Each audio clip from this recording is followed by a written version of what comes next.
Okay, so now we're going to talk about magnetic force from permanent magnets, and this is what we're going to use the third hand rule for. So this is something completely different.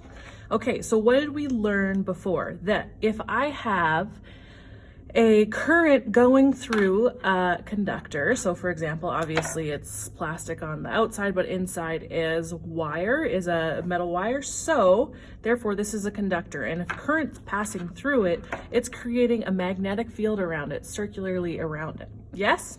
So what happens then if this is creating a temporary magnet, but then I bring a permanent magnet towards it?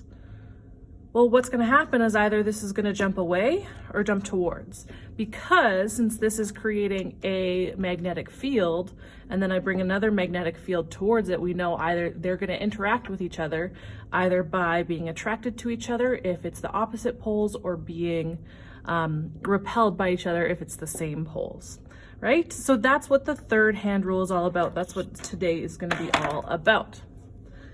So when we have this force on the conductor, it's from the conductor carrying that current, right?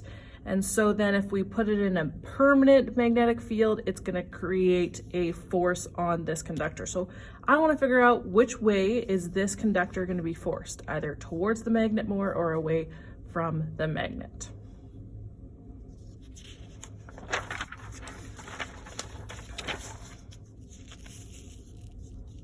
So this is how we're going to do it with our third hand rule. So again, as per usual, right hand we use when we're talking about current or conventional current. Left hand we use when we're talking about electron flow or electron current. So how we figure out which direction the conductor is going to be forced? Well, we use our fingers as the direction of the magnetic field, which is always towards the South Pole. So that's really, really important that we know our fingers are always going towards the South Pole of the magnet. My thumb is going to be the direction of the current in the conductor. Okay, so direction of the current in the conductor. There we go. Then your palm is the direction of the force. So just thinking about pushing up or pushing down with your palm. Okay, so the direction of your palm right now, if my palm is facing up, that means that the force would be up. So for example, when I was talking about this one, say that the current was going to the right here, and then here's the South Pole of the magnet. So what's going to happen? This is going to be forced upwards. Okay? And that's how we're going to use our third hand rule. So there we go. There's our flat palm. Again, if we're talking about electron flow, it's going to be a little bit different.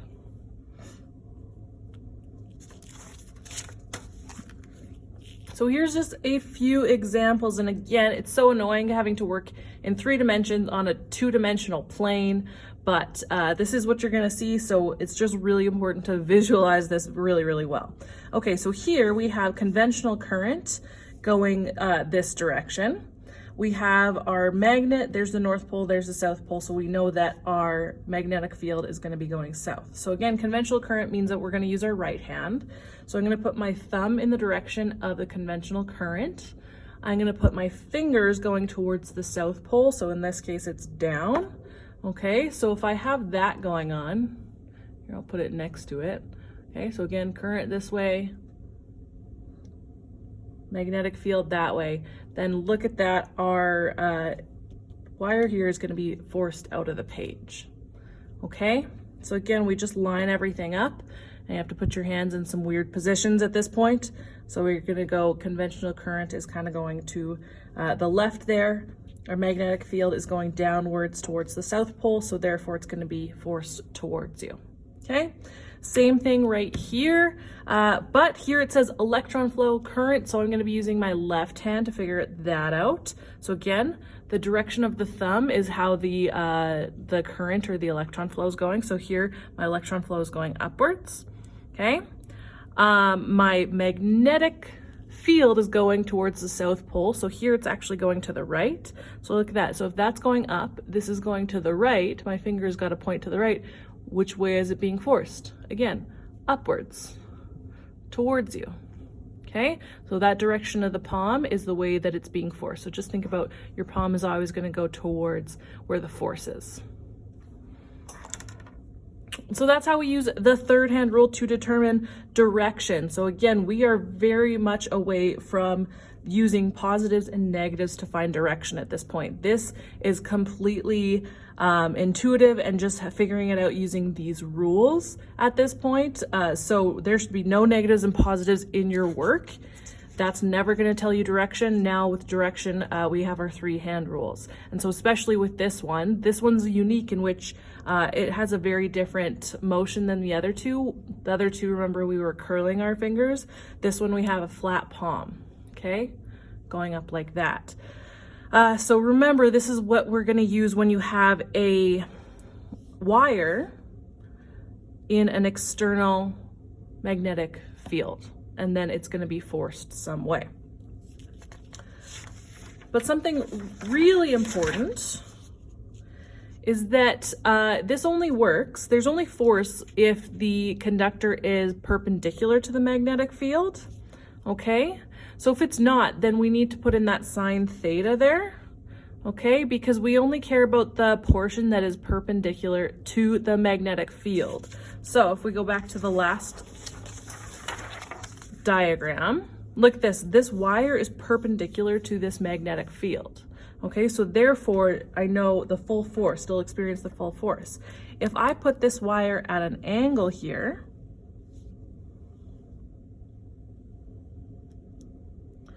that it's not fully perpendicular, and I really only care about the cross section that is perpendicular. Okay, so that'll actually reduce the force that this wire feels due to this magnetic field. Okay, so in that case, we need to figure out what portion of this is vertical, and that's why we multiply by sine theta, and that is always the angle being made with the magnetic field. Really, really important that you know that. Okay, so yes, this one you actually have to use. You're actually going to do math. Can you believe it? So our magnetic force, okay, is equal to B. What's B? It's your magnetic field strength. I know it's a weird letter to use for magnetic field strength, but well, it just is what we use. So there you go. That is measured in Teslas. Okay, so that's a new unit for us. Again, it is a breakdown of a bunch of other units, but that is Teslas. So we have F, our magnetic force, T, our Teslas, I is our current through the conductor, L is our length of the conductor, and then of course sine theta if it's not perpendicular. If it is perpendicular, then we can completely ignore that because then we'll have the sine of 90, which is 1. Okay, but if it's not, then we have to take that into account. Okay, so that's the angle at which the conductor passes through the magnetic field. So the angle with the magnetic field is what we need. Okay, so that's going to be really, really important. So like I said, if the conductor is parallel to the field, then theta is equal to 0 degrees and sine of 0 is 0, so there's no force there. Okay, so if I again have a conductor and it's parallel to the magnetic field that it's going through, then there's not going to be any force whatsoever. Okay, so exactly like setting this up like the example we just saw, if I had the conductor going this way, the wire, well, that's parallel to the magnetic field because the magnetic field's going towards the South Pole, right? So there we go. That guy would experience no force. Okay? If the conductor is perpendicular to the field, then we do have an angle of 90 degrees, and that is 1. So then we have the full force that it's experiencing. Okay? By the way, I did forget something earlier. You do usually, or sometimes, I have seen it before where you need to know the breakdown for units. So again, these are Teslas. And the unit breakdown for that is kilograms per second squared amps. Okay? Because really, if you rearrange this, we have newtons and then over amps and then meters, but then of course since newtons is kilograms meters per second squared, the meters cancel out. Okay, so that's what we have there.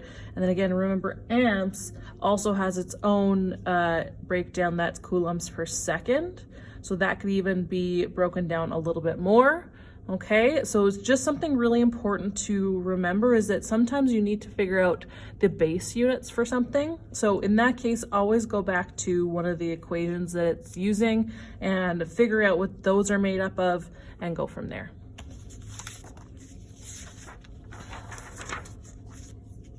Okay, let's get on to this example. So we have a force on a wire. It's carrying 25 amps of current. And it's at a maximum of 4.14 newtons. Okay, so that force is the maximum, which means that we have a nice perpendicular wire.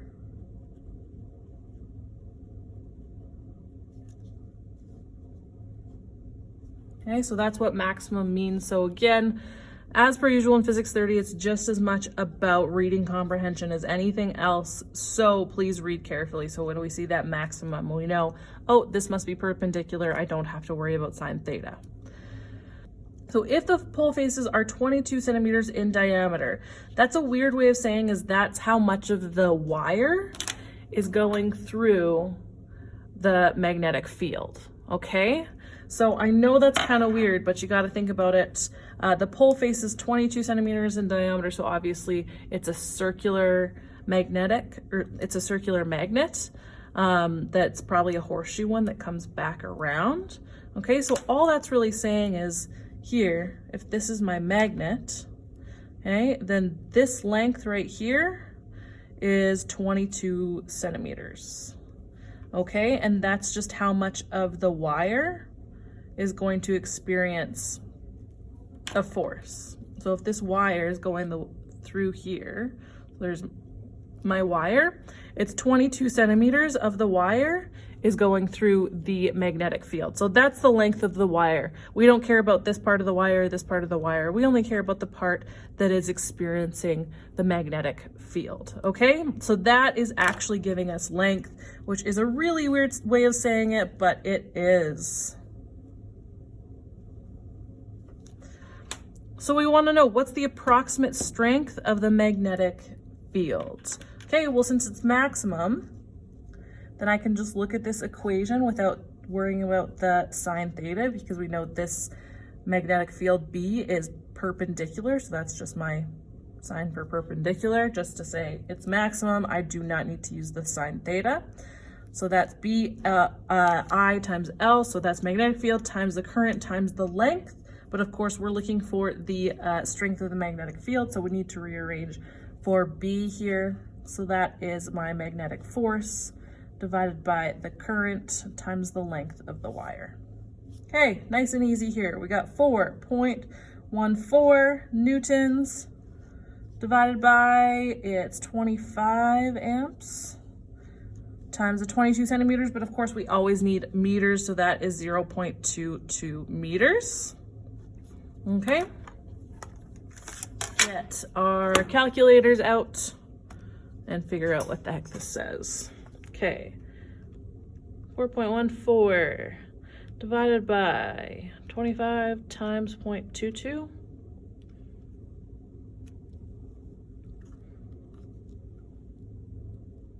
So I get 0.75. How many significant digits do I want? I got 1, 2, 3, 1, 2, 3, 1, 2, 3. I need 3. So 753 is what that's going to be. Okay.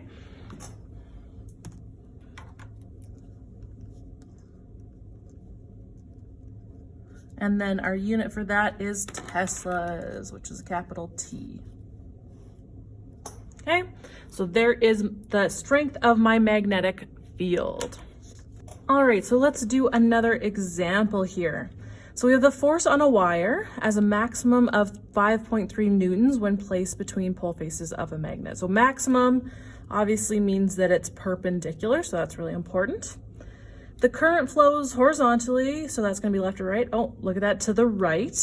And the magnetic field is vertical, so that means north or south. Okay, the wire is observed to jump towards the observer when the current is turned on. So I don't know if you realize, but that just gave us the 3 parts of the third hand rule.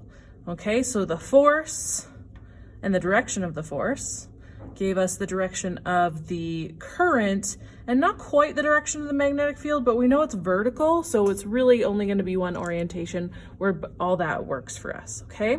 So that's exactly what it's asking in part A. What type of magnetic pole is the top face? Meaning, which way is the magnetic field going? So again, it says that it flows horizontally to the right. So either going to be like doing something like that or something really awkward like this.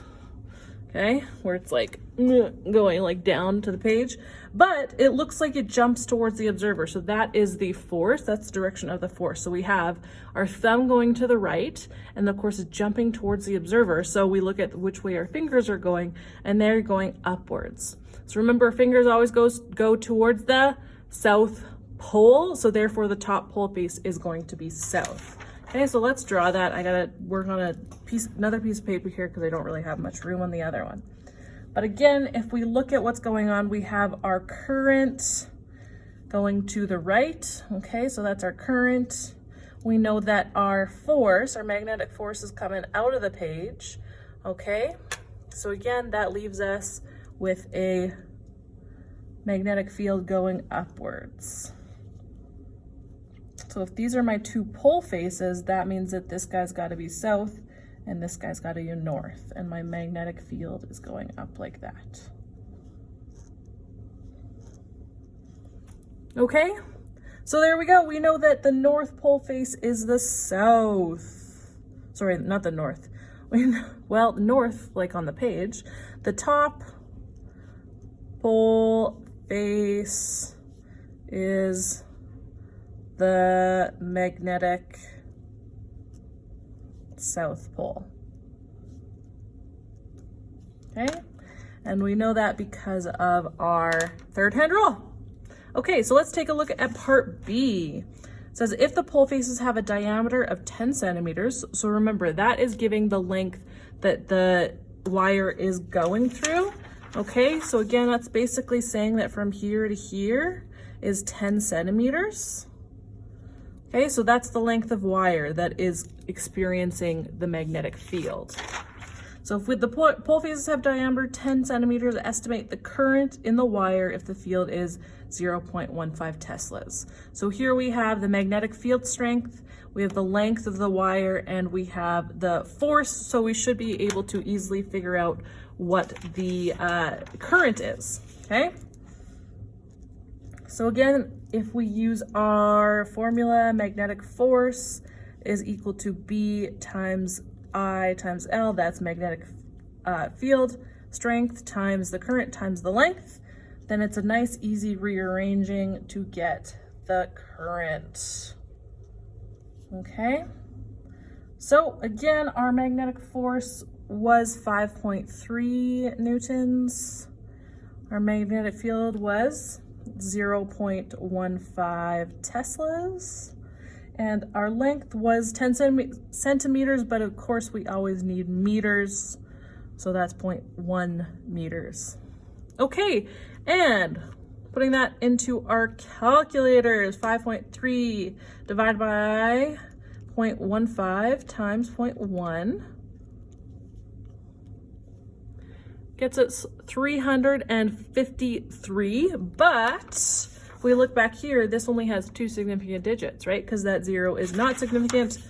Therefore, this needs 2 significant digits, which is going to be 3.5 times 10 to the 2 amps.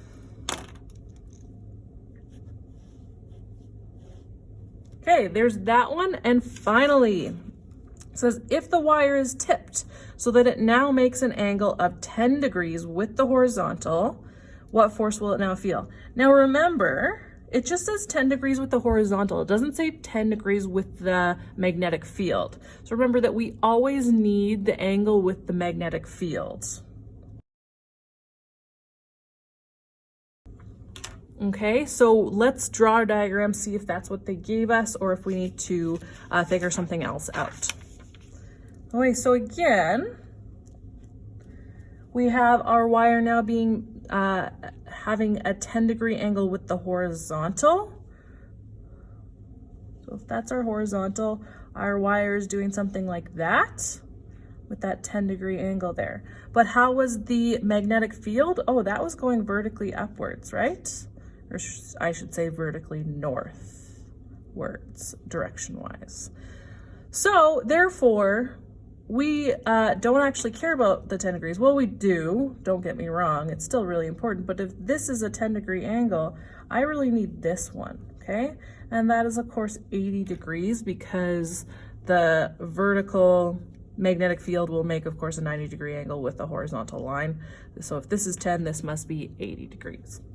Okay, so this wire is actually making an 80-degree angle with the magnetic field, and that's what we care about. So the wire is making an 80-degree angle with the magnetic field. Okay, so that's what we need to know at this point. So then when I look at my formula for the force that it experiences, we need to now keep in mind that sine theta, and now that theta is going to be 80 degrees, not the 10 degrees, because again, that angle needs to be the angle that the wire is making with the magnetic field. Here's the wire, here's the magnetic field, the angle is 80 degrees. So if I'm looking at the force that it experiences now, so I'm assuming that we're going to keep our 3.5 times 10 to the 2 amps, then I can just plug in the numbers, which how often does that happen in Physics 30? It's pretty nice. Okay, so my magnetic field strength is still 1.5 Teslas. My current is still 3.5 times 10 to the 2 amps.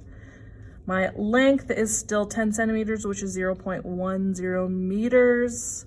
And now times sine theta, that's going to be times sine of 80 degrees. Okay, so we can put this into our calculator. I still have the previous answer there, so now I can just start multiplying. So times 0.15 times, so that was already there, 0.1 times sine of 80. And there we go. We get 5.2. So the force there is now 5.2 newtons. So remember, when it was at when it's fully perpendicular, the force was 5.3. So as expected, the force has gone down.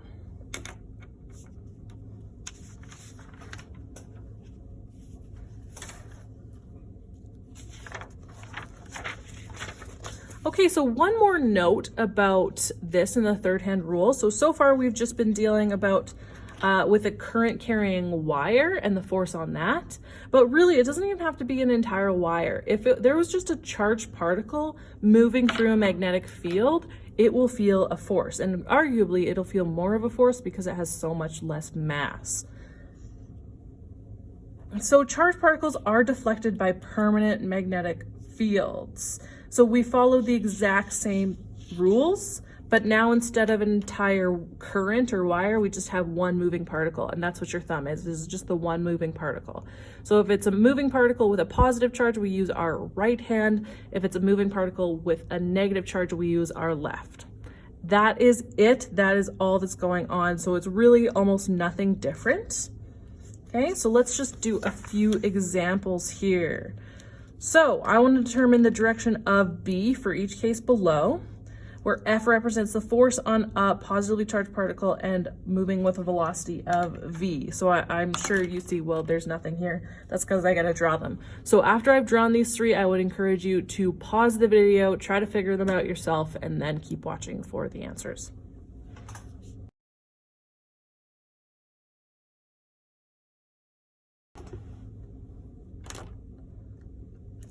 So here, this first one means that the velocity is going out of the page, right? Think about the arrowhead coming right at you, and the force is going to the left. So if we orient our hand, again, we're going to determine if it's a positively charged particle. So we're using our right hand. So again, velocity is the thumb. before it was your current, but it's still just basically the direction that the charged particles are moving. Okay, so my velocity is my thumb, and then of course the force is to the left, so that's the direction of my palm, has to push to the left. And look at that, my fingers are pointing to the top of the page, which here is north. So therefore my magnetic field is north, or to the top of the page. This guy, my velocity is going down. Okay, so I have velocity downwards, my thumb is going to go down. My force is, that is into the page. Remember the X is, look at the arrows that are, not the arrow, yeah. Look at the arrow with the cross section of the feathers that's moving away from you. So the force is into the page, so it's pressing that way. So therefore my fingers are pointing to the left there. Okay, so therefore that is what my magnetic field is doing. It is going to the left. Or since we're using north here, I'll use west for that. You can use north, south, or top of the page, bottom of the page. You can use west, east, or left, right. But remember, this is technically up and this is technically down. So don't use up and down for north and south. All right, and then finally here we have our velocity going to the right, and our force is going to the bottom of the page or south. So this is a weird orientation for you to see my fingers. You can see all the dirt in my fingernails. Ew, I promise I wash my hands all the time. I'm washing them so much, how is there still dirt there? So my my velocity is going to the right. My force is going down towards the bottom of the page. So if you can see, my fingers are coming straight at you. Okay, so the magnetic field is going out of the page.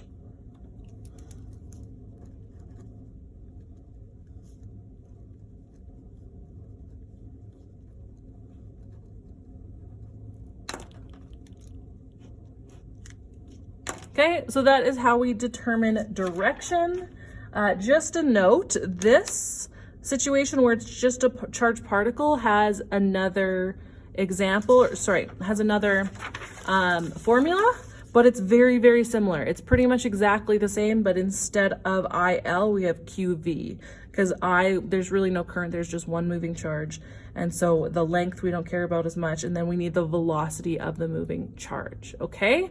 So that's basically all that's happening there. So it's a very similar equation. Still have that sine theta there, because if it's not moving perpendicularly to the magnetic field, then we only care about the part that is perpendicular to the magnetic field, okay? So then we need that angle with the magnetic field.